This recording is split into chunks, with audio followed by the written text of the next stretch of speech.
ప్రతి నాయకుడికి far against ఉంటుంది. కానీ ఈ రోజున్న చంద్రబాబు నాయుడు గారు ఆయన బందీ అయ్యాడని నేను నిర్ద్వందంగా చెప్తున్నాను. కొన్ని శక్తుల చేతిలో ఆయన బందీ అయ్యాడు. పరిపాలన ఊరికి తను క్లెయిమ్ చేసుకుంటున్నాడు. తన చేతుల్లో లేదు కాబట్టి ఈ అమానుషం, అమానవీయత్వం, అన్యాయం, అక్రమం, దౌర్జన్యం, దౌష్ట్యం వీటన్నిటికీ పరాకాష్ఠగా అసహించుకుంటున్నారండి పక్క రాష్ట్రంలో. మేము చూస్తున్నాం కదా. చీచీచి అరే ఇందిరాబాయి ఇంతేంద్రాబాయి ఇళ్లలోకి జనావాసాల మధ్యలో ఇళ్ళు తగలబెట్టడం, దాడులు చేయటం ఇందిరాబాయి ఇదేంది ఎక్కడున్నామా అని చెప్పని వాళ్ళు చెప్తున్నారు.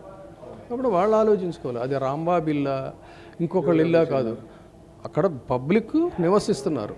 ఈ భారతదేశంలో ఈ చట్టం రాజ్యాంగం ఎందుకు ఇచ్చిందంటే ఒక భద్రత కల్పించింది, రైట్ టు లివ్ అని. ఆ రైట్ టు లివ్ అనేటువంటి ప్రాథమిక హక్కుని మీరు వైలేట్ చేసేటువంటి రైట్ ఎవరు ఇచ్చారు? It is a violation of constitutional right.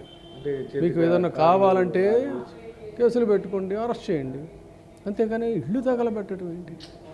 ఇల్లు తగలబెట్టిన దాని మీద కొన్ని కేసులు పెట్టారా? ఇప్పుడు ఎరోజన్ ఆఫ్ ది హౌసెస్కి పెట్టాల్సినటువంటి కేసు సెక్షన్ 335, 336 పెట్టాలి. దానికి లైఫ్ ఇంప్రిజన్మెంట్ ఉంటుంది, 10 years ప్రిజన్ ఉంటుంది. లేదంటే ఆ చట్టాలు పెట్టాల. రేపు పొద్దున ఖచ్చితంగా వాటిని కోర్టులు ఇనిషియేట్ చేస్తాయి. అప్పుడు వీళ్ళ మాటలు విని వెళ్ళిన వాళ్ళకి చుక్కలు కనపడతాయి.